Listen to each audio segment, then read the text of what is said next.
क्यों उनको जल्दी है इसको पूरा करने का। और थोड़ा वर्णन इसमें मूड का भी दिया गया है कि चैतन्य महाप्रभु जो है गौर वर्ण क्यों स्वीकार करते हैं, और थोड़ा वर्णन इसमें दिया गया है कि वो कैसे उन्मत्त हो जाते हैं, मदमस्त हो जाते हैं, या मैडमैन की तरह वो बिहेव करते हैं। तो ये 2-3 विषयों पे हम लोग आज चर्चा करेंगे।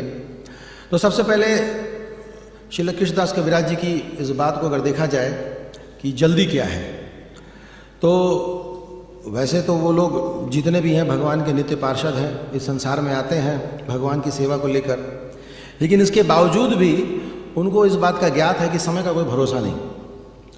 नेक काम में देरी नहीं करना चाहिए, पोस्टपोन नहीं करना चाहिए, टालना नहीं चाहिए, कल कर लेंगे, परसों कर लेंगे, अभी तो लिखना शुरू किया, बहुत टाइम है। तो वो जल्दी में है और वो सोच रहे हैं कि कहीं ऐसा ना हो कि ये ग्रंथ पूरा करने से पहले मेरा शरीर छूट जाए और जो पाठक हैं उनको पूरी बात मैं बता ना सकूं। क्योंकि मुरारी गुप्त, रघुनाथ दास गोस्वामी, स्वरूप दामोदर, ये सब कुछ ऐसे प्रमाणिक स्रोत हैं जिन्होंने चैतन्य महाप्रभु की लीलाओं को साक्षात अपनी आंखों से देखा है। और जब ये कृष्णदास कविराज जी उनसे मिलते हैं तो उनकी बातों को सुन के ये कंठस्थ कर लेते हैं, याद कर लेते हैं, और वो उसी तरह एज इट इज़ लिखना चाहते हैं उनकी उपस्थिति में, ताकि कहीं कोई अगर करेक्शन भी हो तो उनके सामने उसको दुरुस्त कर लिया जाए, ये नहीं कि बाद में लिखेंगे। इसी तरह श्रील प्रभुपाद जी ने भी चैतन्य चरितामृत के साथ थोड़ी जल्दबाजी की। उन्होंने श्रीमद् भागवत को रोक दिया बीच में और चैतन्य चरितामृत को इमीडिएटली स्टार्ट किया। क्यों? क्योंकि ये बहुत ज़रूरी है ग्रंथ, खास करके हम कलयुग के बद्ध जीवों के लिए। एक बार श्रील प्रभुपाद जी वेस्ट में थे और एक भक्त आए और आके प्रभुपाद जी से पूछते हैं, प्रभुपाद जी एक्चुअली वो मिठाई की दुकान थी, बंगाली मिठाई की दुकान थी, तो प्रभुपाद जी को दिखा के कहते हैं, प्रभुपाद आपको ये मिठाई अच्छी लगती है ना, ये मिठाई देखिए कितना बढ़िया है। फिर कहते प्रभुपाद और ये मिठाई देखिए ये उससे बढ़िया है, संदेश है ना, ये उससे बढ़िया है। और प्रभुपाद ये मिठाई, ये रसमलाई, ये और भी बढ़िया, ये और भी मीठा है, आपको इसमें से कौन सी मिठाई सबसे अच्छी लगती है? तो श्रील प्रभुपाद जी कहते हैं सबसे अच्छी मिठाई श्री चैतन्य चरितामृत है, इससे बढ़िया कोई मीठा स्वाद देने वाला है ही नहीं मिठाई। तो this is the best sweet one can ever have. अब उसको और अच्छे से स्वाद लेने के लिए थोड़ा सा बंगला जानना पड़ेगा, तो अगर बंगला जानेंगे तो और अच्छा स्वादन करेंगे। बाकी प्रभुपाद जी ने इंग्लिश ट्रांसलेशन दिया है, उससे भी पता चल जाता है, लेकिन ये रियल बंगाली स्वीट है चैतन्य चरितामृत। और कृष्णदास कविराज, जैसे कि श्रील सुखदेव गोस्वामी को बताया जाता है कि उन्होंने अपना मुख लगा दिया तो मीठा हो गया, जैसे अमरूद को कोई तोता अगर अपना मुंह लगा दे तो मीठा हो जाता है, उसी तरह कृष्णदास कविराज जी जब महाप्रभु की इन लीलाओं को लिपिबद्ध करते हैं तो और भी स्वादिष्ट हो जाता है। तो एक बार एक हमारे वर्तमान आचार्य हैं, वो बता रहे थे कि शुरू के जो 7 अध्याय हैं चैतन्य चरितामृत के, अगर वो कोई अच्छे से समझ ले तो कभी भी वो उसको नहीं छोड़ेगा, क्योंकि वो जो 7 अध्याय शुरू के जो हैं वो पूरी फिलॉसफी है, गाढ़ी फिलॉसफी है, और उसके बाद फिर लीलाएं शुरू होती हैं। तो चैतन्य महाप्रभु की लीलाएं एक बार जब फिलॉसफी के साथ अगर हम समझ जाएं कि कौन है चैतन्य महाप्रभु, कौन है नित्यानंद प्रभु, पंच तत्व आदि ये सब लोग कौन है, तत्व वाइज समझ जाएं, उसके बाद हम लीलाओं का अगर स्मरण करते हैं या श्रवण करते हैं तो फिर इतना आनंद मिलता है कि सच में भगवद गीता और भागवत लोग भूल जाएंगे, है ना। हम लोगों को भी शुरू में उतना इंटरेस्ट नहीं फील होता था, वो कथाएं सुनाते, एक तो सारे नाम नए नए होते थे, है ना, कभी मुजुमदार, कहीं सरकार, कहीं बंदोपाध्याय, चट्टोपाध्याय, बनर्जी, मुखर्जी, कभी सुना ही नहीं है, महाप्रभु का ही नाम नहीं सुना है, तो ये सब तो हम लोग कभी नाम ही नहीं सुने थे। लेकिन समझ में आता था कि ये जो लीलाएं हैं ना ये हो बड़ी मज़ेदार है, अच्छी अच्छी बातें ये लोग करते हैं, काम अच्छा कर रहे हैं, और जो पास्ट टाइम्स होते थे वो सच में लगता था कि दिव्य है, इटर्नल है, और सुनने से बड़ा आनंद मिलता है। तो चैतन्य महाप्रभु की जो लीलाएं हैं, खास करके यहाँ पे उनका जो संन्यास लीला है उसको हाईलाइट किया जा रहा है कि संन्यास लीला कितना महत्वपूर्ण है। एक बात और यहाँ पे लेखक बता रहे हैं कि चैतन्य महाप्रभु गोरे रंग के हैं, वैसे कृष्ण जो है वो सांवले हैं या मेघवर्ण के हैं, श्याम सुंदर हैं, लेकिन वो गोरे क्यों दिखते हैं? तो गोरे होने के कारण बताया गया। जैसे कई बार भक्त लोग पूछते हैं कि आपके मंदिर में कृष्ण जो है वो वाइट है और राधा रानी भी वाइट है, कृष्ण सांवले हैं, कहीं आप लोग ब्लैक करते हो, कहीं आप लोग वाइट करते हो, अपने मन से कहीं भी कुछ भी कर देते हो, है ना। तो इस्कॉन के पास हर क्वेश्चन का आंसर होता है। एक बार एक इसी तरह कथावाचक लंदन में प्रवचन कर रहे थे, राम कथा कर रहे थे, तो राम कथा जब उन्होंने पूरी की तो एक बड़ा सवाल करने वाला था हर दूसरे तीसरा व्यक्ति का क्वेश्चन वही पूछता था। तो जब उसने कई सारे सवाल पूछे तो उनको स्वामी जी ने रुकवाया, बोले कि अगर आपके बहुत सारे सवाल हैं ना तो इसी लेन में अंत में ना इस्कॉन का सेंटर है, वहाँ चले जाओ, वो तुम्हें पूरा ठंडा कर देंगे जवाब देके। इस्कॉन वाले को जवाब बहुत बढ़िया होता है। तो कृष्ण काले हैं या गोरे हैं ये कोई बहुत बड़ा मुश्किल नहीं है। देखिए यहाँ पे क्लियर बता रहे हैं कि जब कृष्ण राधा रानी के भाव में, गोपियों के भाव में रहते हैं तो उस कांति को वो चुरा लेते हैं और उनका वर्ण वैसा ही हो जाता है। और ये सच में देखा गया है, जिसके संग में जो रहता है उसकी शकल सूरत वैसी होने लगती है ना। जैसे ब्रह्मचारी लगातार यहाँ पे रहते हैं तो उनके चेहरे पे अलग ही चमक होता है, और अगर कहीं और चले जाते हैं या बहुत लंबे समय तक घर वर बिता देते हैं तो उधर से फिर हिप्पी बन के आते हैं तो उनकी शक्ल ही बदल जाती है। देखा होगा आपने, हम लोगों ने तो देखा है कई बार, बेसिस में भी देखा है। भक्त अगर कंटिन्यूस रह रहे हैं फिर तो कोई दिक्कत नहीं है, और जहाँ लंबे समय तक अगर उन्होंने ब्रेक लिया तो वहाँ से आने के बाद शकल सूरत पे वो जो चमक होती है, जो इफल्जेंस होता है वो गायब होने लगता है। तो संग का असर तो बिल्कुल पड़ता है। उसी तरह भक्तों के उम्र का भी पता नहीं चल पाता यहाँ पे, है ना। कुछ ऐसे भक्त होते हैं पता ही नहीं चलता, छोटे भाई की तरह लगते हैं, बाद में पता चलता है अरे पूजी तो बहुत सीनियर है। तो त्वचा से उम्र का पता ही नहीं चलता। क्या लगाते हैं आप? कुछ बाहर से नहीं लगाते, हम पढ़ते हैं, है ना। तो यहाँ के भक्त भी चमकीले, भगवान भी चमकीले, क्योंकि ये सब के सब क्या है, कृष्णा कॉन्शियस है, गॉड। तो जब भगवान की भक्तों की, शुद्ध भक्तों की जब संगति होती है तो चेहरे पे वो चमक आ ही जाती है। उसी तरह बाहर की दुनिया में आप अगर देखेंगे, वो कितना हो पेंट पॉलिश लगा लें, कितना हो चमक बन लें, कितना हो केश काला कर लें, है ना। एक बार अगर उस क्षेत्र में, उस मैदान में हमारे भक्त एक बार उतर जाए, अगर मस्त धोती कुर्ता पहन के और पट्टा रख के, क्लीन शेव हेड, सारा मार्केट खराब कर देते हैं, नहीं। वैसे तो सन्यासी और ब्रह्मचारी शादी वगैरह में नहीं जाते हैं, लेकिन कुछ साल पहले हम लोग गए थे एक शादी में, यहीं पे पास में ही गए थे। तो जाना ज़रूरी था, कभी कभी प्रचार के लिए जाना पड़ जाता है, तो उस शादी में गए थे। तो शादियों में जनरली क्या होता है, लोग महंगे से महंगे कपड़े पहन कर आते हैं। एक ही पर्पस होता है, अटेंशन सीकिंग बिहेवियर, सारा ध्यान मेरे तरफ हो, फोकस लाइट मेरे तरफ ही हो।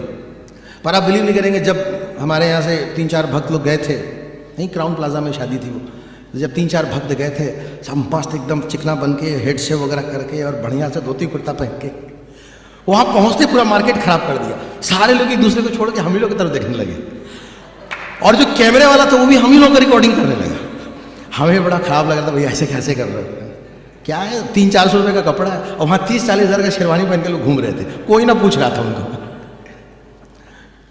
तो ये आपने भी एक्सपीरियंस किया। उसी तरह मेट्रो में जाते लोग कुर्सी छोड़ देते, सर आप बैठिए, है ना। तो ये सिर्फ और सिर्फ इसलिए क्योंकि हम लोग भगवान की सेवा में लगे हैं, है ना। वो जो चमक है, वो जो एफल्जेंस है, ये जो वो ब्रिलियंट शाइन है, वो कहाँ से आता है? क्योंकि हम भगवान की सेवा में लगे हुए। छोड़ देंगे तो फिर क्या होगा? डेड, खत्म। जैसे पेड़ है, पेड़ वैसे हरा भरा प्यारा सुंदर आकर्षक लगता है तभी तक जब वो जड़ से जुड़ा हुआ है। आप उसको काट दो, 2-4 दिन तक चमकेगा, उसके बाद फिर गायब। उसी तरह यहाँ पे चैतन्य महाप्रभु के बारे में बताया जा रहा है कि उनके माध्यम से बता रहे हैं कि ये गोरे वर्ण के इसलिए हैं क्योंकि उन्होंने गोपियों के, राधा रानी को उन्होंने कांति को चुराया। और ये वन ऑफ द भाव है क्यों चैतन्य महाप्रभु प्रकट हुए। एक तो भाव हरिनाम का प्रचार करने के लिए, और दूसरा ये भाव है कि उन्होंने क्या किया कि राधा रानी के कांति को चुराया, उनके भाव को चुराया है। तीसरी बात यहाँ पे जो बता रहे हैं वो ये बता रहे हैं सेपरेशन का, कि चैतन्य महाप्रभु बहुत विरह महसूस करते हैं, तो भक्त के रूप में प्रकट हुए हैं, और जो टॉप मोस्ट डिवोटी हैं वो है राधा रानी। तो चैतन्य महाप्रभु ये जानना चाहते हैं कि जिसकी सेवा होती है वो उतना खुश नहीं है, लेकिन जो सेवा कर रहा है वो ज़्यादा खुश है। मतलब अगर किसी का कोई चरण दबा रहा हो तो जिसका चरण दबता है उसको बड़ा आनंद आता है, पर अगर चरण दबाने वाला ज़्यादा आनंद में हो तो चरण जिसका दब रहा है उसको तनाव होने लगता है कि ये मतलब सेवा मैं ले रहा हूँ, आनंद में ये कैसे है। तो उसी तरह चैतन्य महाप्रभु इसलिए प्रकट हुए क्योंकि राधा रानी जो है वो भगवान की इस प्रकार से सेवा करती हैं और इतनी खुश होती हैं कि भगवान भी उनकी खुशी को देख के देखते रह जाते हैं। तो उस भाव को समझने के लिए वो है, इसलिए वो टॉप। हालांकि राधा रानी ने मना किया था कि देखो ये बहुत रिस्की हो सकता है, और वही हुआ। जब राधा रानी के भाव को ले लिए तो पूरी तरह भगवान का नाम भी नहीं बोल पा रहे थे, मैंने जगन्नाथ में बोल के ही बेहोश हो जाते थे, है ना। तो ये भाव था। तो जो इसका तीसरा पार्ट है इस अनुवाद का, उसमें यही बताया गया है कि किस तरह से चैतन्य महाप्रभु बेहोश हो जाते थे, है ना, मदमस्त हो जाते थे, पागलों की भांति यहाँ वहाँ भटकने लगते थे। और चैतन्य चरितामृत कई जगह देखा गया है, जब बहुत खुश होते तो बेहोश हो जाते हैं। मतलब आजकल ऐसा देखने को नहीं मिलता, बहुत खुश, प्रभु, बेहोश, फिर 5 मिनट उठो उठो उठो उठो। तो वो नेचुरल है, इतना ज़्यादा खुशी कितनी प्रकाष्ठा कि वो बेहोश हो जाते थे। तो हमें लगा कि मतलब कई बार सुनने में लगता है कि ये नेचुरल है या अननेचुरल है, क्योंकि एक तरह से कल्चरल शॉक भी होता है। कई बार नए भक्त यहाँ पे आते हैं तो यहाँ के बाद कई लोग साइड में खड़े हो जाते हैं। वो जय प्रभुपाद में जब कूदते हैं लोग सोचते हैं ये क्या हो गया है और भी 4 बजे भोर में 4:30 बजे जय जय प्रभुपाद कूदते, तो कई लोग साइड में खड़े हो जाते हैं, क्योंकि बाहर के मंदिरों में तो बड़ा सन्नाटा छाया रहता है ना, बैठे रहते हैं, शांति बना के रखते हैं। और यहाँ तो देखते हैं कि जीता मित्र प्रभु जैसे सीनियर डिवोटी भी कूद रहे हैं। बोले क्या है इनका एनर्जी का सोर्स, है ना। बहुत दिन पहले कुछ कॉर्पोरेट वाले आए हुए थे, कई साल हो गए, मधुसूदन को उनको 1 पेटी गीता दिया था। बस ये परिक्रमा में इधर से गए थे, उधर से निकले तो पेटी लेके आ रहे थे, परसों दिया था। तो कॉर्पोरेट वाले ये जो नाइट में शिफ्ट करते हैं वो सब आए थे। तो पता नहीं उनके मन में क्या हुआ, उस दिन सुबह आए, किसी ने बोला होगा इसका में मंगल आरती होती है, तो इधर 3-4 उनको देख के तो पहचान गए, क्योंकि हम लोग उसी जगत से थे कभी, तो देख के तो पहचान गए आए उधर से ही रहे हैं। तो आए, देखे, थोड़ा देर ऑब्जर्व किए। अब उधर क्या होता है कि एक ही रूल है, वर्क हार्ड पार्टी हार्डर, बस यही रूल है। और फ्राइडे शाम मतलब कि वो फ्लैट ढूंढते हैं, किसके फ्लैट में बोतल खुलेगा, यही हो। तो पता नहीं उस दिन भी फ्राइडे था और उन लोगों के मन में क्या आया कि उन्होंने सोचा चलो मंदिर चले। अब यहाँ आके वो जो शौक थे पूरा, वो यही सोच रहे थे ये बिना पिए कैसे कूद सकते हैं। उनको ये बुद्धि समझ में नहीं आ रही कैसे हो जाता है भाई, है। तो पता नहीं ऐसे कुछ 2-4 लोगों से बात कर रहे थे, किसी ने मधुसूदन को पकड़ा दिया और प्रभु जी ले गए, पीछे रसीद काट दिया, उधर से किताब लेके आ रहे थे, मतलब हो गया तुम्हारा हरी बोल। तो हमारे यहाँ जो चैतन्य महाप्रभु के जो भी फॉलोअर्स हैं वो सुबह से लेकर शाम तक हमेशा खुश रहते हैं। तो ब्रह्मभूत प्रसन्न आत्मा न सोचित न कांक्षति। जो दुखी है वो भक्त नहीं, और जो भक्त है वो कभी दुखी हो ही नहीं सकता। ये बड़ा सिंपल फॉर्मूला है। तो चैतन्य महाप्रभु हमेशा खुश रहते हैं। और ये जो बेहोश होना, ये भी एक अष्ट सात्विक विकारों में से एक है, और इसका प्रमाण है, इसका प्रमाण दिया हुआ है चैतन्य चरितामृत आदि लीला में। आदि लीला में जो 5वां अध्याय है वहां पे मैं आपको दिखाता हूं, क्योंकि ये समस्या जो है चैतन्य महाप्रभु के सामने भी रखा गया था कि भाई आप एक सन्यासी हैं, और हमारे यहाँ के सन्यासी हैं, इतने प्रमाणिक सन्यासी हैं, और आप को क्या चाहिए, वेदांत सूत्र का अध्ययन करना चाहिए।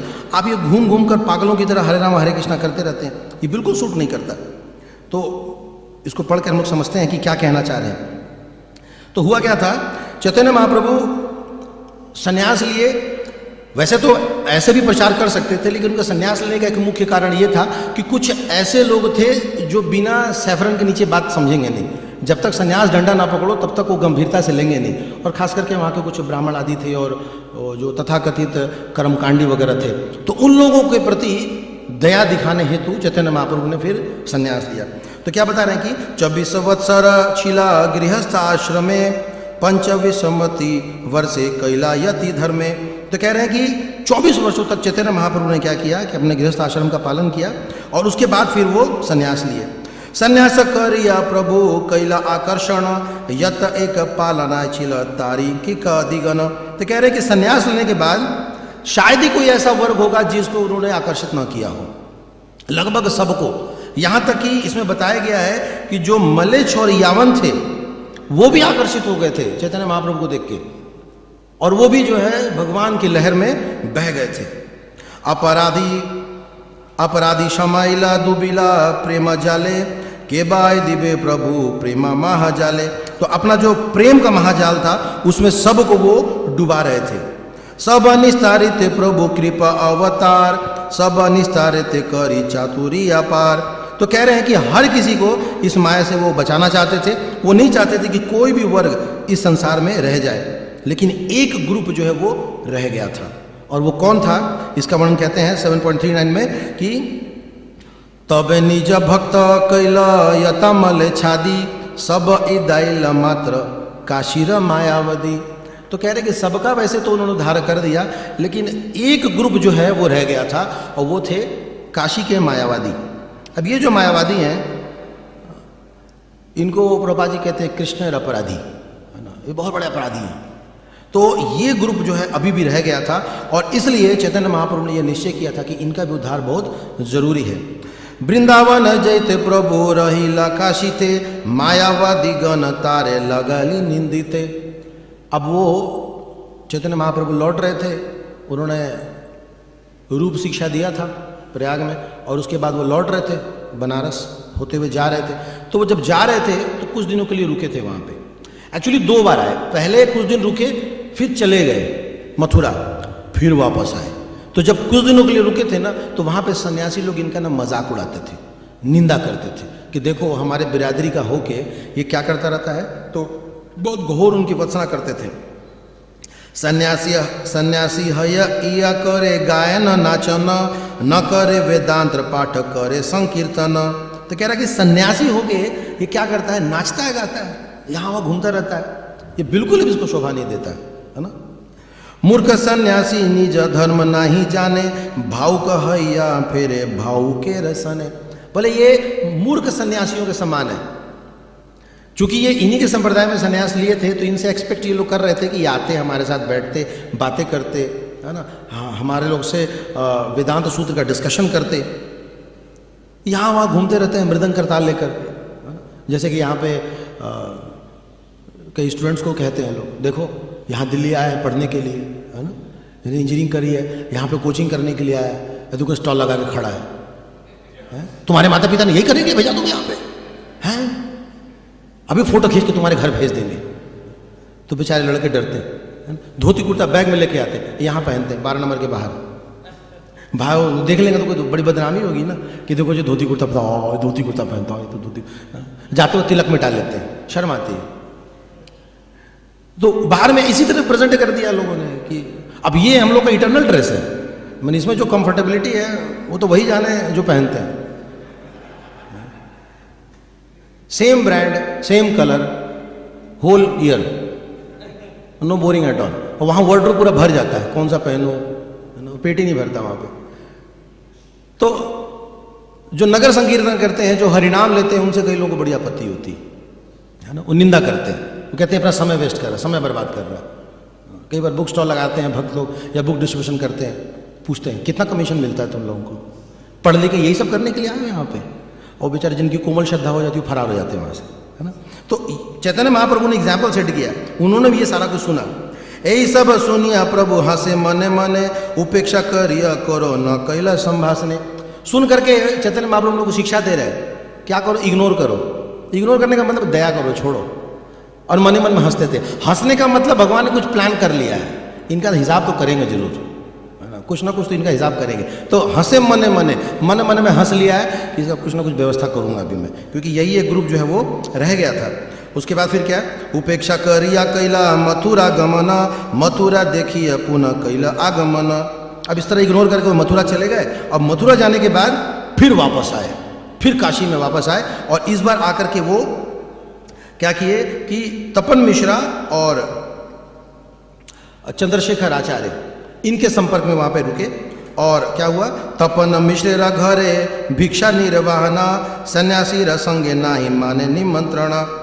तो तपन मिश्रा क्या रुके गए, लेकिन बाकी के जो अगल बगल के सन्यासी थे उनसे फिर भी वो मतलब नहीं रखते थे। और वहां पे रह के उन्होंने क्या किया, सनातन गोस्वामी को शिक्षा दी। तो ऐसे शिक्षा देने में लगभग 2 महीना बीत गए। अब 2 महीना यानी कि लगभग 60 दिन, और 60 दिनों तक ये तो वैसे बाहर नहीं जाते थे, लेकिन तपन मिश्रा, चंद्रशेखर आचार्य, ये लोग जो है बाहर निकलते थे। और जब ये बेचारे जाते थे बाहर में तो इनको बहुत सुनना पड़ता था।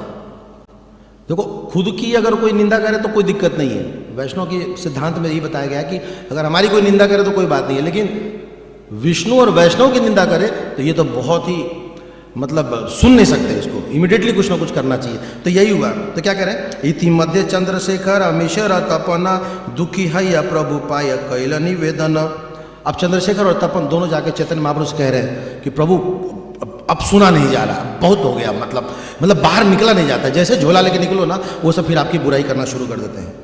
कते का सुनी ब प्रभु तुम्हारा निंदना, न पाई बेसाही न पारी सहित एबे छाड़ी ब जीवन। बोला कब तक सहे प्रभु हम। जैसे ही बाहर निकलते हैं वो लोग आपके बारे में निंदा करना शुरू कर देते हैं।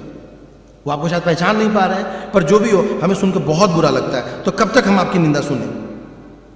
तो इस प्रकार से वो चैतन्य महाप्रभु से आग्रह करते हैं और साथ में ये भी कहते हैं कि तुम्हारा निंदयत संसार गण सुनिते न पारी फटे हृदय श्रवण। बोले मेरा छाती और मेरा कान जो फट जाता है जब हम आपकी निंदा सुनते हैं, और आपको कोई फर्क ही नहीं पड़ रहा। आप यहाँ बैठ के क्लास दे रहे हो सनातन गोस्वामी को, अपना कोर्स कर रहे हो, हमें बाहर जाना बड़ा मुश्किल हो जाता है। बाहर जाते होंगे किसी न किसी काम से, और सारे सन्यासी मायावादी लोग जो है वो कुछ ना कुछ बोलते हैं। तब जब चैतन्य महाप्रभु को इन दोनों ने ऐसा करके बोला, तब उन्होंने कुछ प्लान बनाया कि चलो मैं इनको बताता हूँ। हम लोग धीरे धीरे उस पॉइंट की तरफ जा रहे हैं जहाँ पे ये बताया गया है कि पागल होना भी एक अष्ट सात्विक विकारों में से एक है ना। और क्यों चैतन्य महाप्रभु मदमस्त हो जाते थे या मैड उनको कहा जाता था। इति सुनी रहे प्रभु ईसत हासिया से काल एक विप्रम मिलिल आसिया। अभी सुनने के बाद महाप्रभु हंसे। अब हंसने का मतलब मैंने बताया था ना, कुछ प्लान बना लिया। जहाँ कोई हंसते हैं ना मतलब कुछ सेट हो गया है।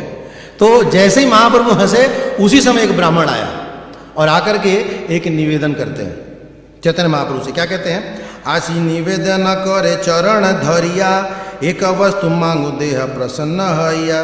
वो कह रहे आकर के ब्राह्मण कहते हैं चैतन्य महाप्रभु से कि महाप्रभु मैं बस एक चीज आपसे मांगने आया हूं। और उन्होंने कहा कि सकल सन्यासी मोहि कैनो निमंत्रण तुम यदि आय पुण्य है मोर मन।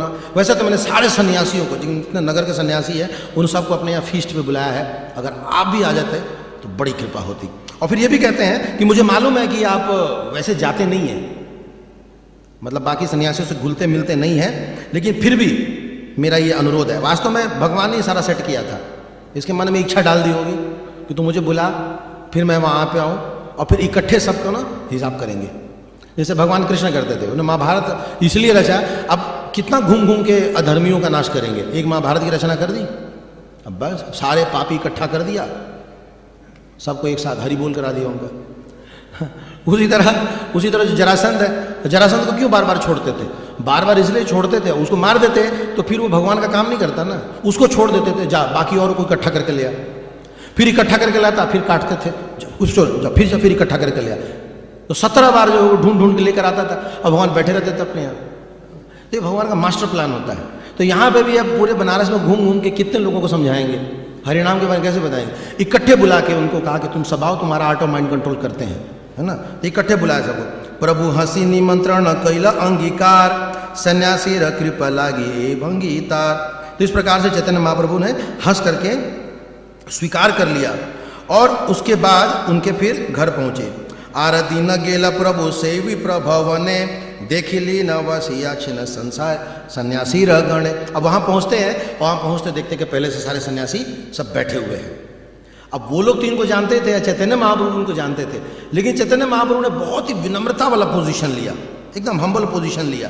सब नमस्कारी गेल पाद प्रक्षालन करी वसीला से स्थाने। अब भगवान गए, चरण धोए, और जहाँ धोए वहीं जाके बैठ गए, वहीं बैठ गए। मतलब कि कोई प्लान नहीं था किसी के सामने जाके बैठना, ऊंचाई पे बैठना, आसन में बैठना, विनम्र सन्यासी थे, वहाँ बैठ गए।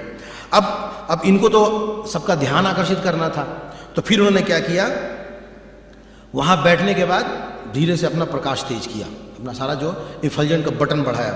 बस या करेला किचु ऐश्वर्य प्रकाश महातेजो मय वपु कोटि सूर्याभास। वहाँ बैठने के बाद करोड़ों सूर्य जैसे एक साथ प्रकट हो गए हो, वैसे उनके शरीर से एक साथ से पूरा लाइट फैला। अब सारे पीछे मुड़ के देखने लगे, ये लाइट कहाँ से आ रहा, लाइट कहाँ से आ रहा। सारा डिस्कशन ही बंद हो गया। सोचो ट्रेन में बैठे हुए हो, अचानक एक व्यक्ति के शरीर से लाइट जलने लग जाए, तो चर्चा का विषय बन जाएगा, ये क्या हो गया, ये कौन है, कहाँ से आया, ऐसे करके।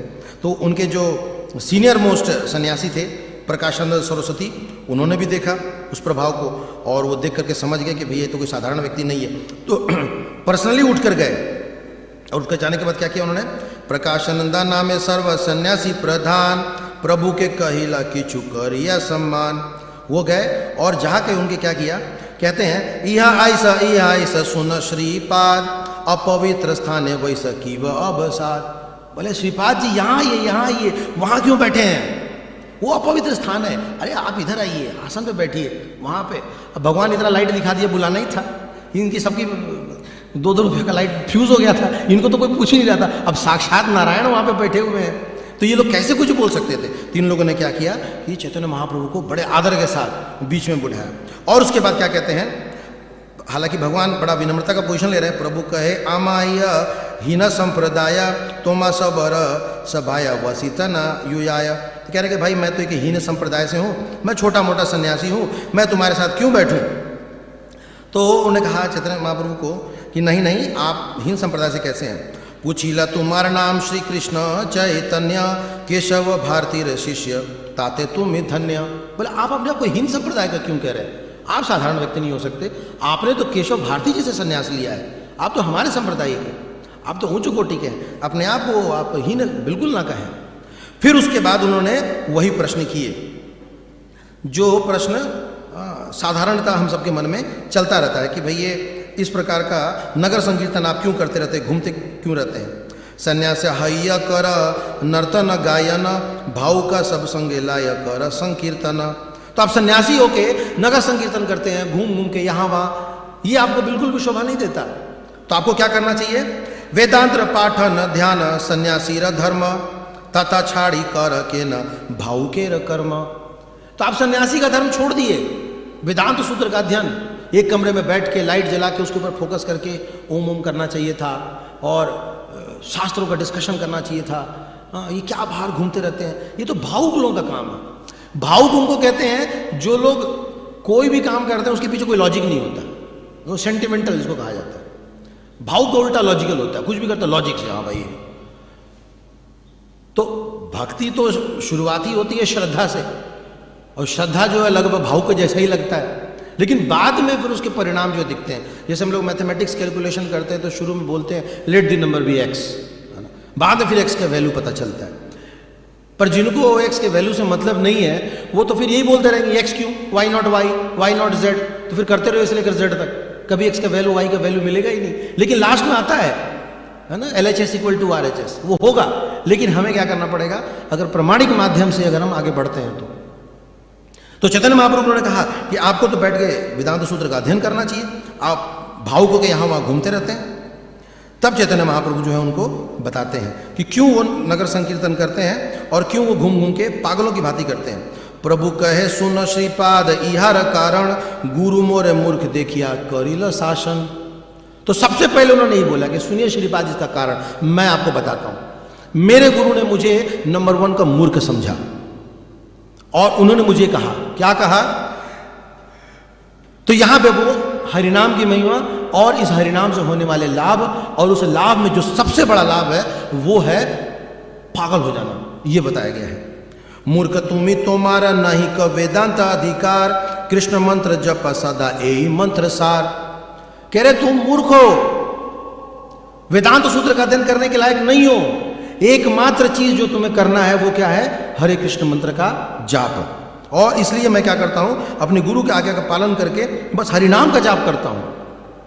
तो ये बहुत क्लियर हम लोग के लिए भी मैसेज है कि कितनाओं हम पढ़ लें या समझ लें या सुन लें, इन सब के करने के बाद अगर हरिनाम में रुचि नहीं हो रही तो इसका मतलब वो श्रम ही है, वो केवलम, वो बस हमें ज्ञान के धरातल पे ले जाएगा और वो ज्ञान धीरे धीरे हमें अहंकार में डाल देगा।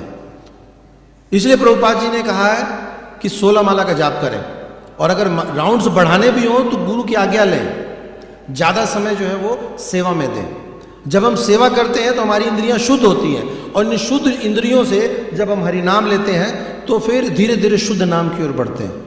लेकिन सिर्फ अगर हम जाप करेंगे बैठ के दिन भर, एक तो हो भी नहीं पाएगा, और दूसरा अपराध अलग से होंगे। तो सेवा हम लोगों के लिए बहुत ज़्यादा ज़रूरी है।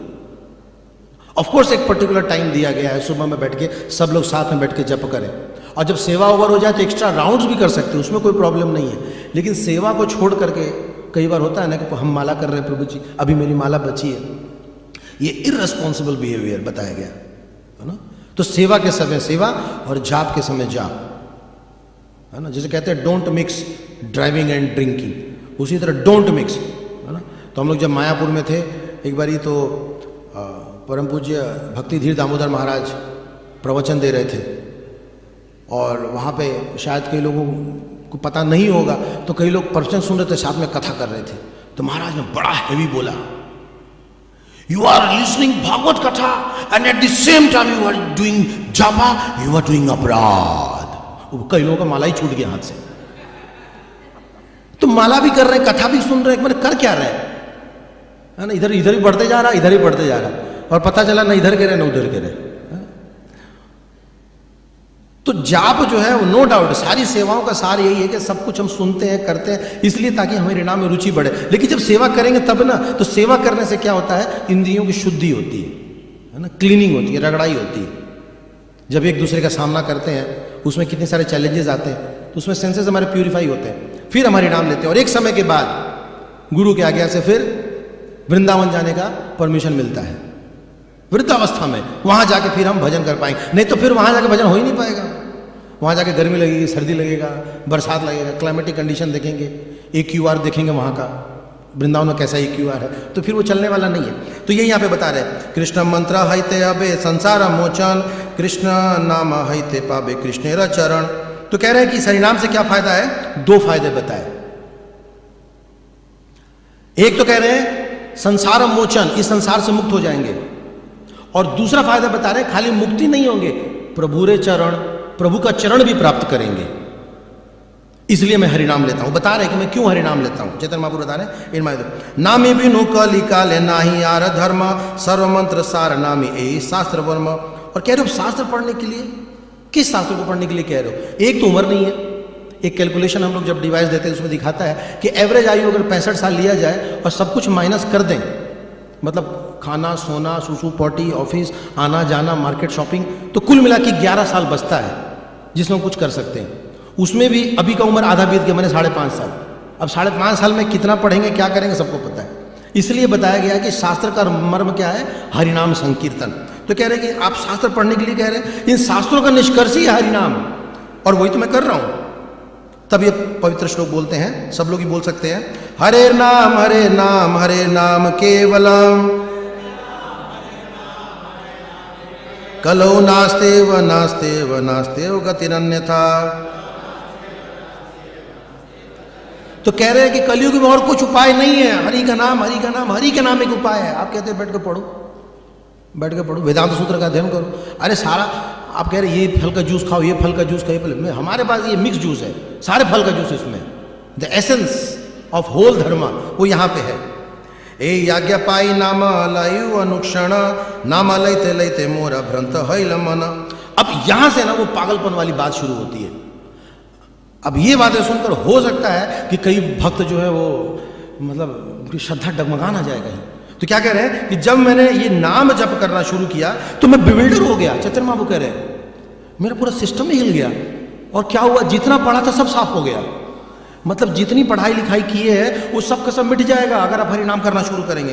तो क्या होगा, धैर्य धारिते नारी हैलमा उन्मत, हासी कांदी नाची गाइए छमद मत। अब जब से मैंने ये नाम लेना शुरू किया पता नहीं क्या हो गया है, हंसता हूँ, नाचता हूँ, गाता हूँ, लौटने लगता हूँ। मेरा ऐसा कोई प्लान है नहीं, लेकिन पता नहीं जब से ये नाम लेना शुरू किया है तब धैर्य धारी मने करिलुम विचार, कृष्ण नाम ज्ञान क्षण हैलो अमार। तो कह रहे हैं कि इस प्रकार से धैर्य करके मैंने हरिनाम का नाम लेना शुरू किया और देखा ये क्या हो रहा, पागल है नामी धैर्य नाही मने, एता चिंतन निवेदन गुरु चरण। अब जब मैं पागल होने लगा तो मैं गया और जाके अपने गुरु के सामने मैंने प्रार्थना किया। क्या प्रार्थना किया, तो ये देखिए मतलब फेमस श्लोक यहाँ पे आ गया।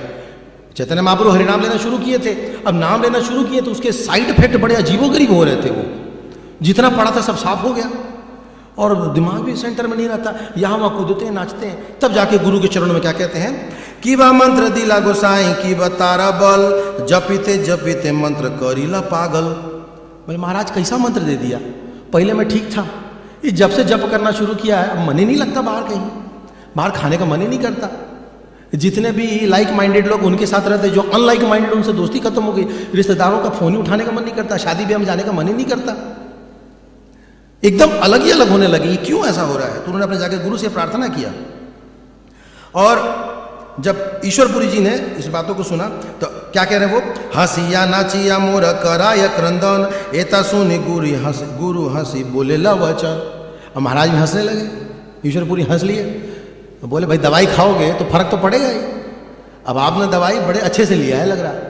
तो ईश्वरपुरी जी जो प्रसन्न हो गए, उन्होंने कहा कि अगर आप पागलों की भांति हरिनाम लेने के बाद व्यवहार कर रहे हो मतलब समझो कि इसका असर हो रहा है, और अगर नहीं व्यवहार कर रहे हो मतलब कि अभी असर नहीं हो रहा है। तो ये हरिनाम का असर है, ये अष्ट सात्विक विकार को जो वो प्रकट करेगा ही करेगा।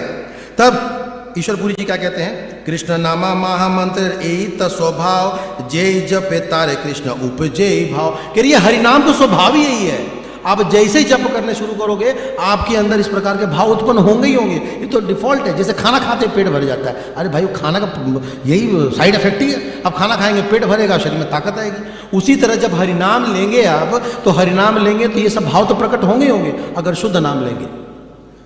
तो यहां से इस बात का हमें ये पता चलता है कि ये जो मैडनेस है ये कोई नेगेटिव सिम्टम नहीं है कृष्णा कॉन्शियसनेस का। खास करके जो चैतन्य महाप्रभु या चैतन्य चरितामृत में जिन भक्तों के समक्ष दिख रहा है, वो ऐसा इसलिए दिख रहा है क्योंकि ये हरिनाम की शक्ति है, ये हरिनाम का प्रभाव है। और आगे इन श्लोकों में बढ़ेंगे तो ईश्वरपुरी जी और विस्तार से बताते हैं कि क्या क्या होता है और कैसे कैसे होता है अगर कोई शुद्ध नाम लेता है तो, है ना। तीन आगों के श्लोकों में पूरे अष्ट सात्विक विकार को जो है वो बता रहे हैं। हालांकि समय का थोड़ा अभाव है, लेकिन फिर भी वो एक श्लोक मैं बताना चाह रहा था जिसमें बताते हैं कि कृष्ण नामेर फल प्रेम शस्त्र सर्वशास्त्र कय भाग्य से ही प्रेम तुम करिल उदय। तो जो भाग्यवान व्यक्ति होते हैं और जो हरिनाम का उच्चारण शुद्ध तरीके से करते हैं, उनके हृदय में इस प्रकार का भाव जो है वो उपजता है। और ये देखिए वो श्लोक है, प्रेम रसो भावे भक्त हासे कांदे गाय उन्मत हिय नाचे इति उति धाय। तो कहने कि when one actually develops love of Godhead, he naturally sometimes cries, sometimes loves, sometimes chants, sometimes runs here and there, just like a madman. और यही एक बात यहाँ पे कृष्णदास कविराज इस दूसरे अध्याय के पहले श्लोक में कह रहे हैं कि चैतन्य महाप्रभु जो है अब एक मैडमैन की तरह बिहेव कर रहे हैं।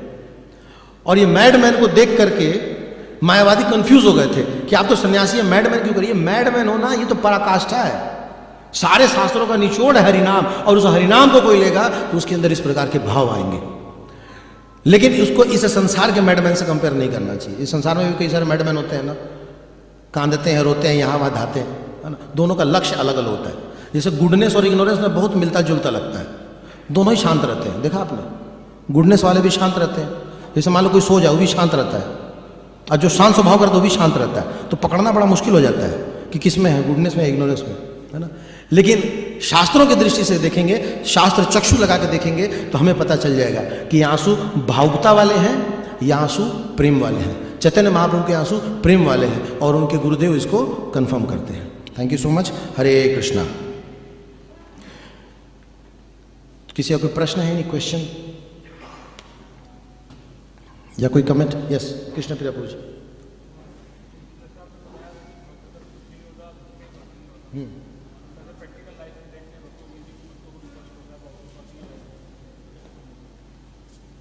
तो प्रभु जी का यह प्रश्न है कि भक्त कभी दुखी नहीं होता और जो दुखी होता कोई भक्त नहीं है। तो फिर प्रैक्टिकल लाइफ में जब हम देखते हैं, जब उनको कष्ट आता है तो वो क्या है, उस कष्ट को वो कृपा समझते हैं।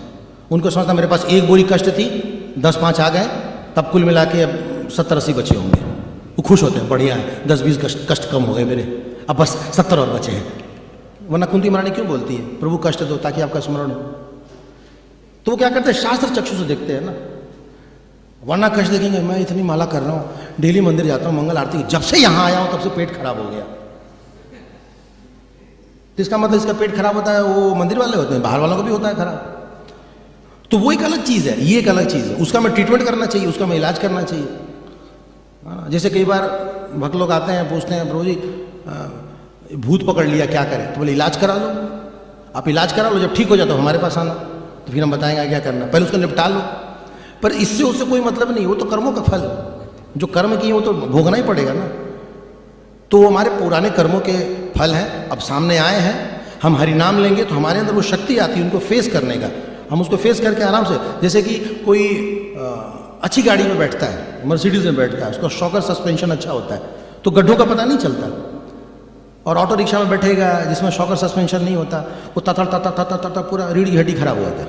तो भक्ति क्या है, भक्ति जो है वो हाई क्लास ड्राइविंग है, उसमें शॉक और सस्पेंशन अच्छा है। गड्ढे तो आएंगे, दोनों के जीवन में गड्ढे आएंगे, कष्ट तो सबके आएंगे, लेकिन भक्त जो उसको बड़े मजे मजे में पार कर देता है, क्योंकि उनके पास हायर टेस्ट है, इसलिए हमेशा खुश रहता हूँ।